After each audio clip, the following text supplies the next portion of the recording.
할렐루야. 날씨는 조금 찌푸리지만은 그래도 하나님의 은혜가 더 푹 임하는 오늘 주일 예배가 되기를 주의 이름으로 축원합니다. 오늘 우리에게 주시는 하나님의 말씀은 마태복음 7장 13절에서 14절 말씀입니다. 우리 다 함께 일어나셔서 오늘 짧으니까 합독을 하겠습니다. 마태복음 7장 13절 14절 말씀. 자, 좁은 문 시작. 좁은 문으로 들어가라. 멸망으로 인도하는 문은 크고 그 길이 넓어 거리로 들어가는 자가 많고 생명으로 인도하는 문은 좁고 길이 협착하여 찾는 자가 적음이라. 아멘. 자리에 앉아 주시겠습니다. 말씀을 위해 잠깐 기도하겠습니다.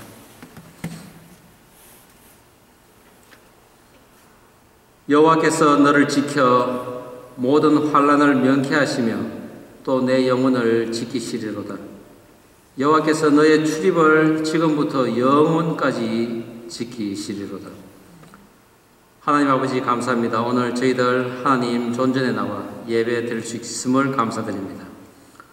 우리가 여호와 하나님을 바랄 때 우리의 환난을 면케하시고 또한 우리의 영혼을 지켜주시옵소서. 우리가 여호와 하나님 앞에 나아갈 때 우리 출입을 영원까지 지켜주시옵소서. 세상 살아가며 크고 넓은 문보다는 좁고 작은 문으로 들어가라고 하신 주님의 말씀을 오늘 예배를 통하여 이해하도록 도와주시옵소서. 감사드리오며 예수님 이름으로 기도드립니다. 아멘.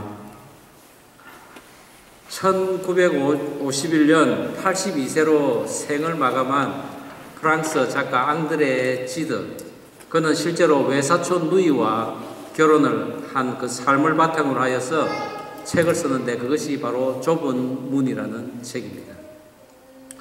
소설 속에서 주인공은 기독교 신앙을 신실히 가진 부르주아 계층의 청교도적이고 이상주의적인 그런 신앙을 가지며 또한 주인공인 그 제롬은 12살에 아버지가 사망함으로써 어머니가 그의 교육을 위해 파리로 이사를 가게 됩니다. 그곳에서 외삼촌 집에 자주 다니며 외사촌 누이인 알리사를 만나고 교제를 이제 하게 됩니다. 물론 처음에는 형제간의 그런 만남이었죠. 그러나 외숙모가 가출을 하게 됩니다. 그리하여 그것으로 인하여 근심이 있던 알리사가 이제 그 아픔을 달래기 위해 기도를 합니다. 그 알리사의 기도를 보던 그 제롬은 너무나 그 기도의 신비스러움에 빠져서 그 알리사를 사랑하게 됩니다. 게로와는 그 알리사를 끝까지 지켜주겠다고 결심을 하면서 어느 날 두 사람은 작은 교회에 가서 예배를 드리는데 그날 목사님이 설교하신 것이 바로 오늘 우리 본문의 말씀 좁은 문으로 들어가라입니다. 멸망으로 인도하는 문은 크고 길이 넓어서 그곳으로 들어가는 자가 많고 생명으로 인도하는 문은 좁고 길이 협착하여서 찾는 이가 적음이라. 목사의 그 설교를 들으며 주인공 그 제롬은 알리사를 위하여 자신도 좁은 문으로 들어갈 것을 결심하게 됩니다. 그때 그 나이가 14살이었습니다. 그 후 제롬은 성장하게 되고 알리사를 더욱더 깊이 사랑하게 됩니다. 모든 노력과 경건한 행위 등을 알리사를 위해서 살아가게 되고 그리고 알리사에게 약혼을 제안하지만은 거절을 당합니다. 왜냐하면 알리사의 문은 좁은 문은 달랐던 것입니다. 자신의 그 육체적 욕망이 올바른 것인지 그 확신을 얻지 못하여 결국 그 육체적 사랑과 인간적 행복을 포기하며 그녀는 수도원으로 들어가 버립니다.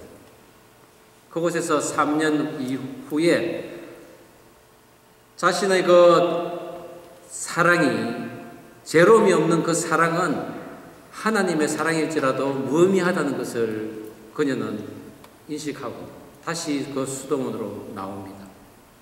제롬은 다시 그녀에게 청혼을 하지만은 그녀는 오히려 정신적 그 사랑과 믿음만을 강조하면서 그 청혼을 또한 뿌리칩니다. 그리하여 제롬을 향한 그 인간적 그 사랑의 갈등과 마음을 담은 일기장과 그리고 자수정 십자가를 제롬에게 남기고 그녀는 사망하게 된다는 그 줄거리입니다. 오늘 본문에서 예수님께서 좁은 문으로 들어가라고 말씀하시는데 이 말씀은 지난번 설교 때 구하라, 찾으라, 두드리라는 그 설교 바로 다음에 말씀하신 예수님의 산상수훈입니다.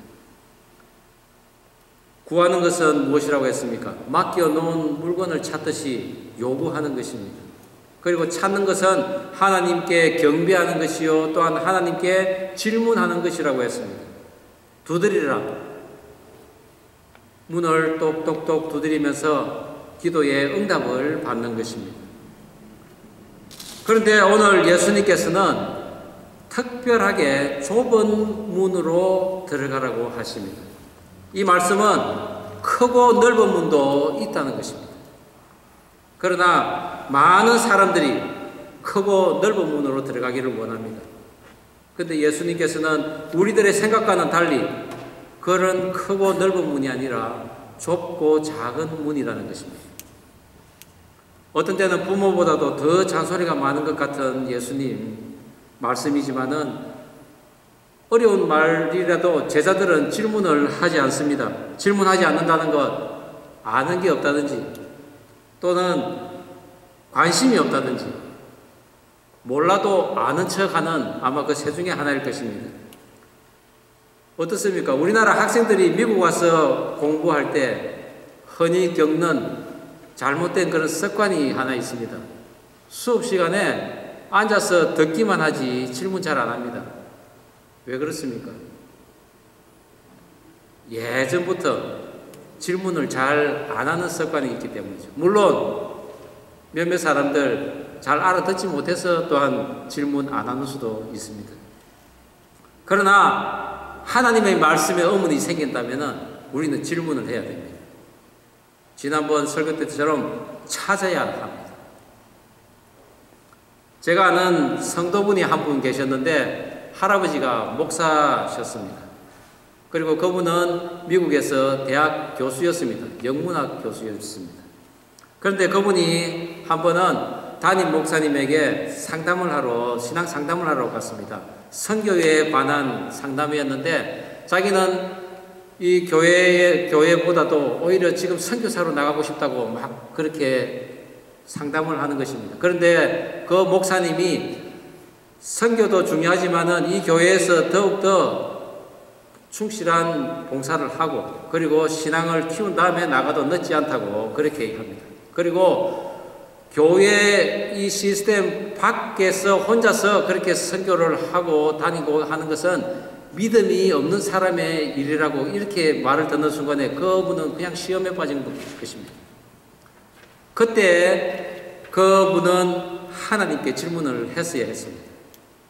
정말 그런가요? 하면 그런데 그분은 그 하나님을 묻지 못하고 그냥 수많은 번민 속에서 힘들어 했던 것입니다. 우리가 교회 생활하면서도 마찬가지입니다. 저 또한 교회 처음에 신앙생활 하면서도 그런 어려움들이 있었습니다.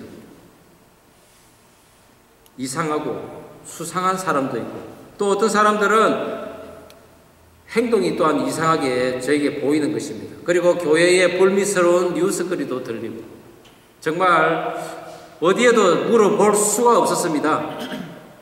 그래서 제가 결단한 것은 그래, 성경을 한번 읽어봐야 되겠다. 정말 그 사람들의 행위나 말하는 거로 봐서는 내가 하나님을 도저히 믿지 못하겠으니 내가 성경을 통해서 하나님을 만나보겠다고 그렇게 결단을 했습니다. 그리고 10년의 세월이 흐르고 이제 신학을 하게 되고 아직도 풀리지 않는 궁금증들이 있지만은 그래도 그 중에 절대로 넘어가서는 안 되는 하나님이 계시냐 안 계시냐 어디 계시냐 하는 해답은 찾았던 것 같습니다. 제 나름대로 성경을 통해서 신앙생활과 그리고 배움과 또한 섬김을 통해서 그런 것들을 또한 이해하게 되었습니다. 그러나 아직도 여전히 제 속에는 하나님에 대한 그런 궁금증이 있기는 있습니다. 그것은 아마 제가 제 삶 동안에도 그것이 풀어나가야 할, 그리고 제가 설교해야 할 그런 대목이 아닌가 생각됩니다.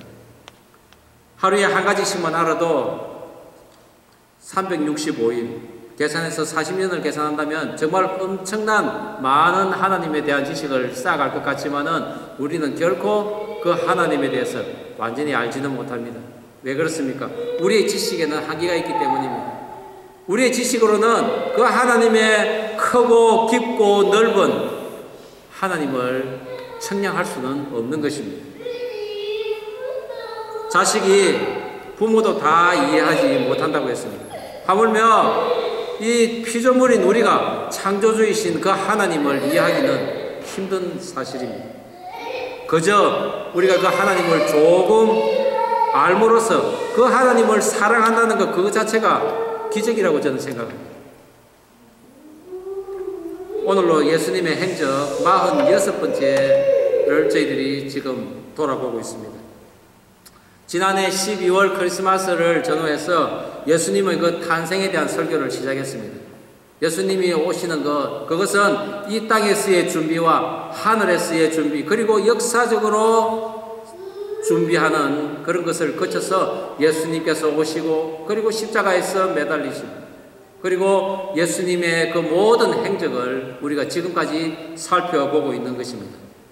사복음서를 두루 살피며 함께 나눈 그 말씀들이 바로 예수님의 행적들입니다.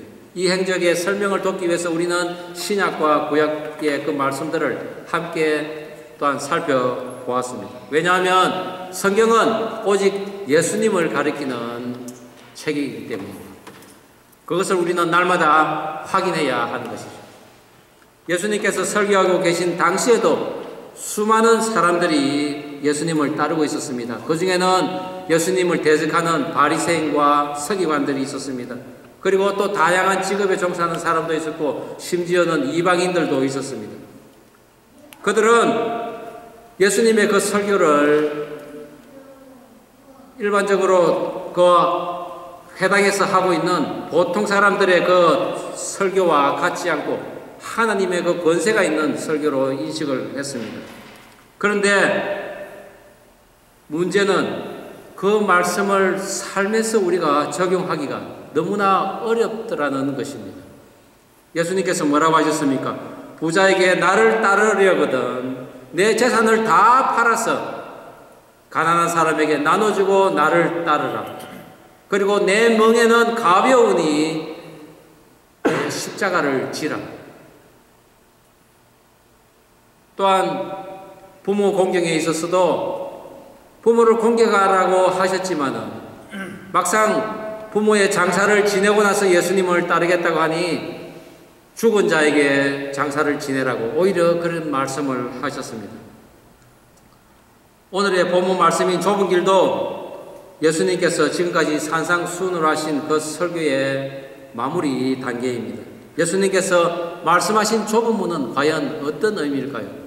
오늘 좁은 문으로 들어간 자들을 통하여 예수님의 그 좁은 문의 의미를 살펴보고자 합니다. 좁은 문으로 들어간 사람, 그 첫 번째는 광야에서 노뱀을 쳐다본 사람들입니다. 이스라엘 백성들이 광야 생활 38년 만에 또다시 백성들이 여호와 하나님과 모세에게 원망을 합니다. 에돔 족속의 그 방해로 인해서 크고 넓은 길, 당시에 왕의 대로라고 불렀습니다. 요단강 동쪽에 있는 그 넓은 길을 건너가면은 편하고 빠르게 가나안 땅으로 갈 수 있는데 그 에돔 족속으로 인하여 길을 돌아가게 됩니다. 다시 광야로 갑니다. 좁고 협착한 길로 가게 됩니다. 이때 백성들은 모두가 들고 일어나서 데모를 하는 것입니다. 이에 진노한 하나님께서 그들에게 불뱀을 보냅니다. 그리고 그들을 물고 그들은 불뱀에 물려 죽어가고 있습니다. 그러나 그 이스라엘 백성들이 죽어갈 때 모세는 어떻게 했습니까? 그는 하나님에게 기도를 했습니다. 자기를 죽이려는 그 사람들에게 하나님에게 나아가 그들을 살려주십시오. 그러자가 하나님께서는 응답을 주셨습니다. 장대에 노뱀을 달아서 높이 들면은 그것을 보는 사람은 살리라고. 때로는 이해할 수 없는 말씀에 이스라엘 백성들은 질문하지 않고 지금까지 걸어왔습니다. 그 삶은 낮고 비천한 삶이었습니다. 물이 없어서 때로는 3일 동안 물을 먹지도 못했고, 또한 그 매일 먹는 만나가 지겨운 그 만나를 40년 동안이나 먹어야 했습니다. 그러나 험악한 삶을 산 그 야고보의 후에 이스라엘의 그 광야의 백성들은 하나님을 섬기며 하나님의 회에서 늘 생활을 했지만은 진정한 좁은 문의 의미를 발견하지 못했던 것입니다. 그들은 늘 편하고 그리고 좋은 것을 찾았습니다. 그러다 하나님의 책망 앞에서 분노를 하든지 아니면 하나님의 사람에게 대항하는 죄를 범하였습니다. 그리고 불뱀에 물려 죽어갑니다. 그래도 지금까지 찾아왔는데 이제 와서 뱀에 물려 죽게 되다니 그들은 죽어가면서도 원망을 하지 않았겠습니까? 그리고 또한 장대에 맨 노뱀을 보라니 장난하는 것도 아니고 농담하는 거냐고 하는 사람들도 있었을 것입니다. 그러나 달리 해결책이 없던 그들 노뱀을 쳐다봅니다. 그 노뱀을 쳐다보는 순간 여기저기서 나음을 받고 살아나는 것입니다. 오늘날의 매스컴에서 들리는 많은 교회 안에서의 그런 분쟁들이 마치 이 광야에서 일어나는 일들과 같을 것입니다. 젖과 꿀이 흐르는 가나안 땅에 도착하였어도 그들은 여전히 분쟁 가운데 있습니다. 언제나 하나님의 진실한 사람을 알아보지 못하고 또한 그들과 다투고 당을 짓고 서로를 해치고 죽이려고 합니다. 우리들도 미운 사람들이 있을 때 그래 하지는 않습니까? 현 정부가 한국의 4대 악을 근절시키겠다고 선포했습니다. 가정폭력, 학교폭력, 그리고 성폭력, 그리고 부정식품입니다. 폭력이 난무하는 나라에서 우리는 사실은 살아오고 있었습니다. 교회도 사실 그런 영향을 받지 않았다고 말할 수 없을 것입니다. 그런 공동체를 통해서도 하나님께서는 그래도 계속적인 좁은 문을 통해서 우리들을 인도하려고 하십니다. 거칠고 척박한 황무지를 개간하면은 비옥한 그 옥토로 개간할 수가 있다는 것이죠. 여러분들도 하나님에게 진지하고 진실된 기도를 해보셨을 것입니다. 그러고 나면 어떻습니까? 하나님의 응답을 받을 것입니다. 그런데 그것이 도무지 무슨 뜻인지 알 수가 없을 때가 있다는 거죠. 저도 몇 번 그런 적이 있습니다. 오늘의 광야 백성들도 단체로 응답을 받기는 받았지만 그들은 그 응답의 의미를 몰랐던 것입니다. 응답의 그 방법이 하도 우스워서 그들은 순종을 하지도 못했을 사람들이 많이 있었습니다. 그러나 모세는 달랐습니다. 하나님께서 그 장대 위에 노뱀을 달고 그들을 보게 하라고 했을 때 그는 너무나 기쁘고 감사한 마음으로 그것을 들고 왔습니다. 그리고 그것을 백성들에게 그랬습니다. 하나님께서 이 노뱀을 보는 자마다 다 살아날 것이라고 하였다고 말입니다. 모세의 말을 듣지 않은 사람들은 죽어갔지만은 그래도 지도자인 그 모세의 말을 들은 사람들은 살아났습니다. 이해가 안 되지만은 우리들도 장대에 매달린 노뱀을 바라보아야 할 때가 있을 것입니다. 그때는 노뱀을 바라보아야 합니다.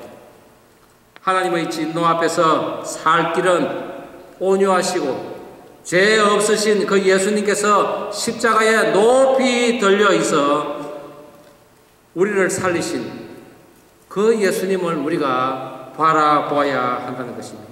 그 사건이 오늘 이 구약에서 일어난 것입니다. 예수님의 그 구원의 방법이 멸망하는 자에게는 미련한 것일지라도 구원을 얻은 우리에게는 하나님의 능력을 체험하는 바로 좁은 문인 것입니다.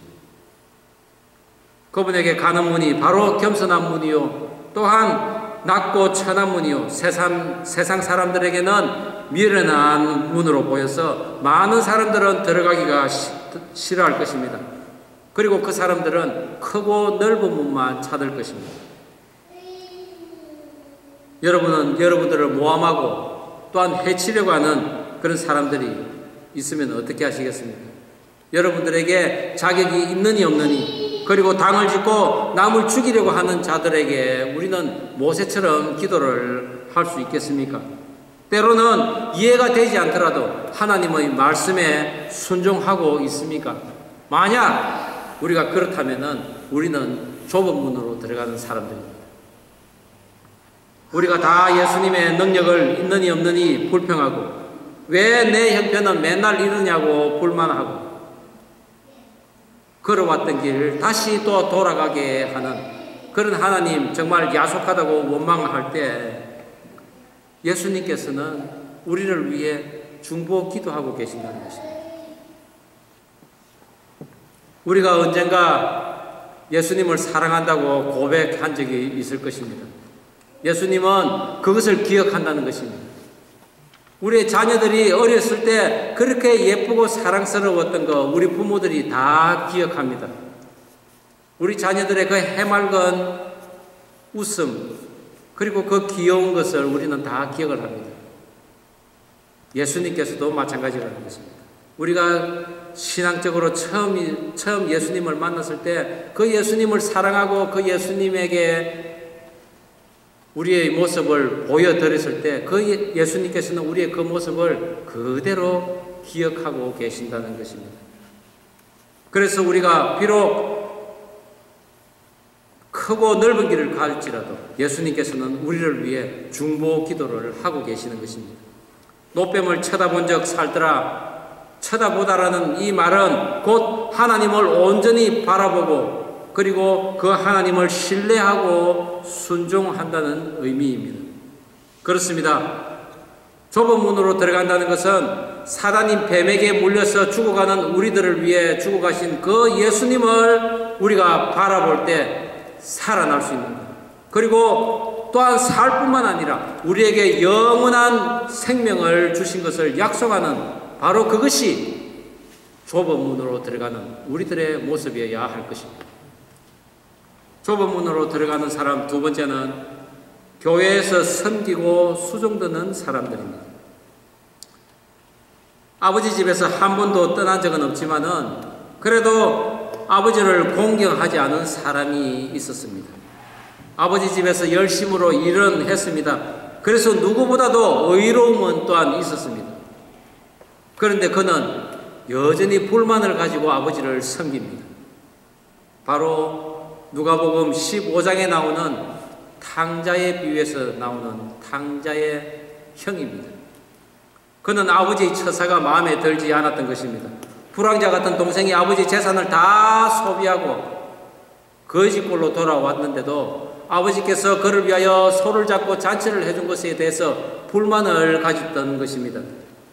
제가 처음에 이 대목을 읽었을 때 탕자의 형이 이해도 되기는 했지만은 또 이해가 되지 않은 적이 있었습니다. 자기는 죽도록 고생을 하는데 동생은 아버지에게 돈을 받아가지고 그것을 허랑방탕하게 쓰고 돌아온 것입니다. 그러나 죽었다고 생각했던 그 동생이 살아 돌아왔습니다. 형이 기뻐했을 것입니다. 돈은 고사하고 그간의 안부를 묻고 살아 돌아온 것만도 고맙다고 그 동생을 부둥켜 안고 기뻐했어야 했습니다. 여러분, 만약에 여러분의 동생이 이런 경우에 있다면 어떻겠습니까? 소를 잡고 잔치를 베풀었다고 불평하겠습니까? 싫어하겠습니까? 우리는 그렇게 하지 말아야 합니다.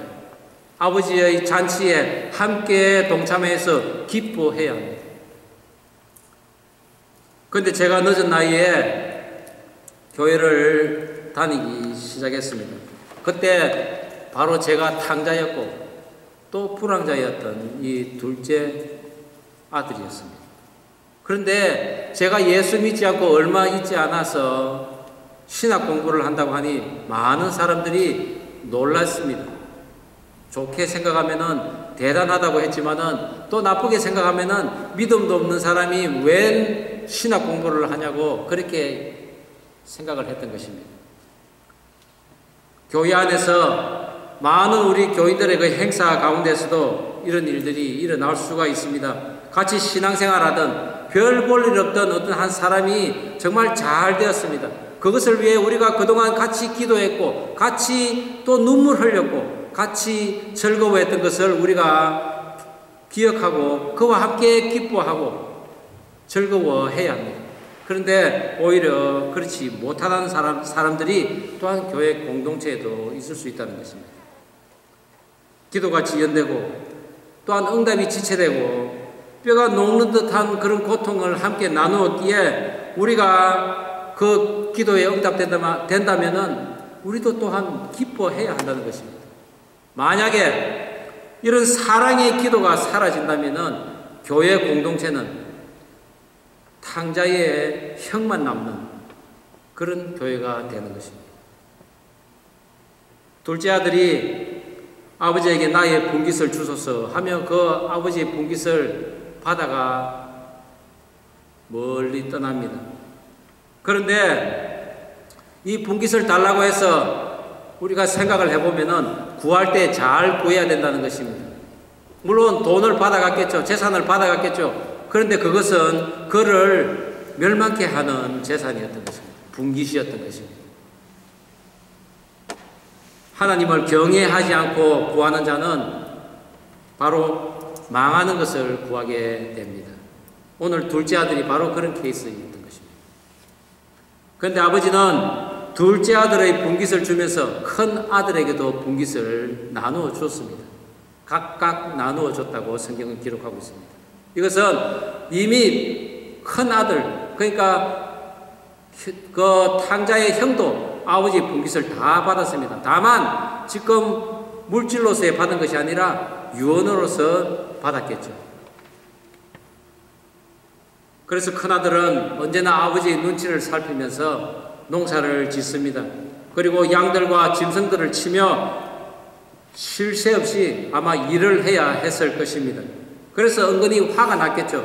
그래서 동생이 돈을 가지고 나가서 돌아왔을 때도 별로 기분이 좋지 않았을 것입니다.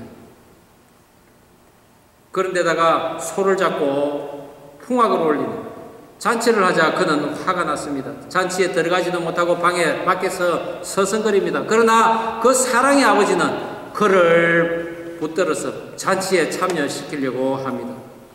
울분이 폭발하여서 아버지의 명에 순종한 나는 염소 새끼도 한 마리 잡아주지 않는다고 불평을 합니다.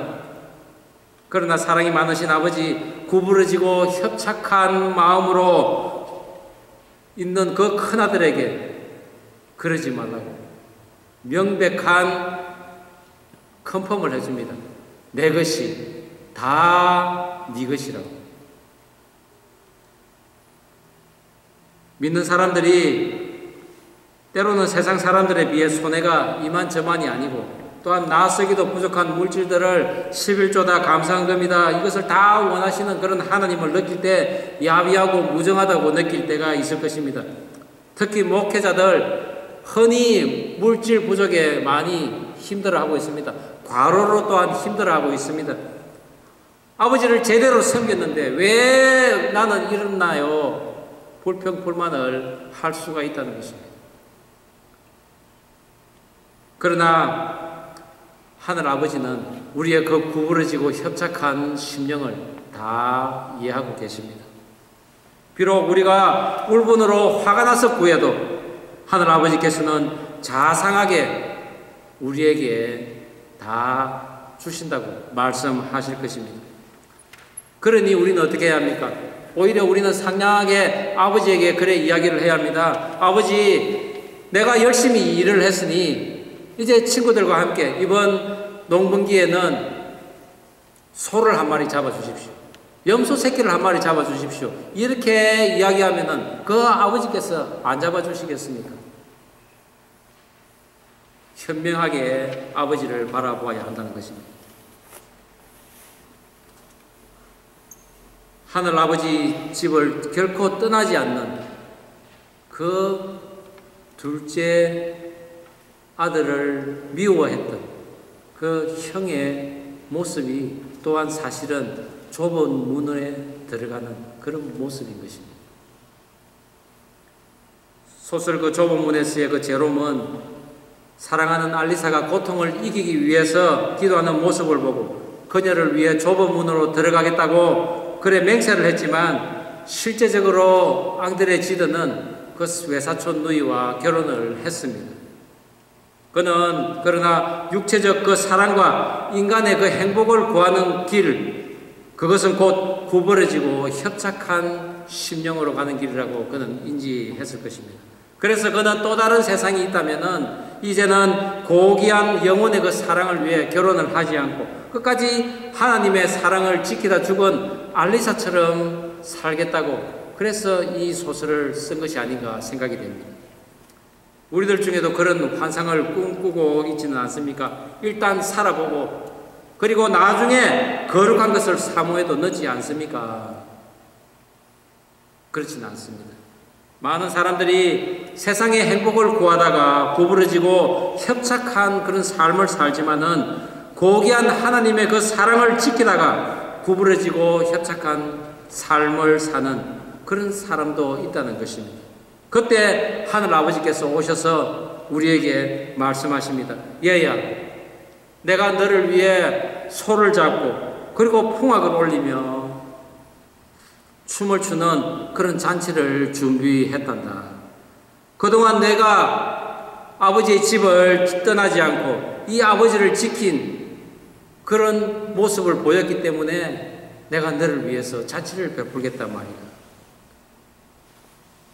오늘 예수님께서 말씀하신 좁은 문, 그것은 바로 예수님 자신이었습니다. 나는 양의 문이라 내가 문이니 누구든지 나로 말미암지 않고는 구원을 얻지 못하며 들어가며 나오며 꼴도 얻지 못하리라. 우리가 이런저런 모습으로 교회에 있습니다. 모세와 같이 비록 나를 해하려고 하는 사람들이 있을지라도 그들을 위해 기도하는 사람들이 있습니다. 또한 나에게는 아무것도 해준 것이 없는데 그것이 불만스럽지만은 그래도 마지못해 아버지 집에 있습니다. 그러나 기쁨도 없고 즐거움도 없습니다. 그런 모습의 사람들도 또한 있을 수가 있습니다. 또 한편으로는 아버지의 재산을 다 탕진하고 돌아와서 면목도 없이 다시 또 새로운 삶을 살려고 하는 사람도 있습니다. 예수님께서는 이 모든 사람들을 위해서 좁은 문을 준비해 놓으신 것입니다. 저는 우리 지구촌 방주교회 모든 성도분들이 세상 사람들이 비록 크고 넓은 그런 길을 원할지라도 우리는 좁고 협착한 길을 선택하였어요. 하나님께서 주시는 내가 내 것이 다 내 것이라고 그런 말씀을 듣기를 원합니다. 또한 그 하나님께서 베푸시는 잔치에 참여해서 함께 즐거워하고 함께 기뻐하는 우리 지구촌 방주교회 성도분들이 되기를 주의 이름으로 축원합니다. 기도하시겠습니다.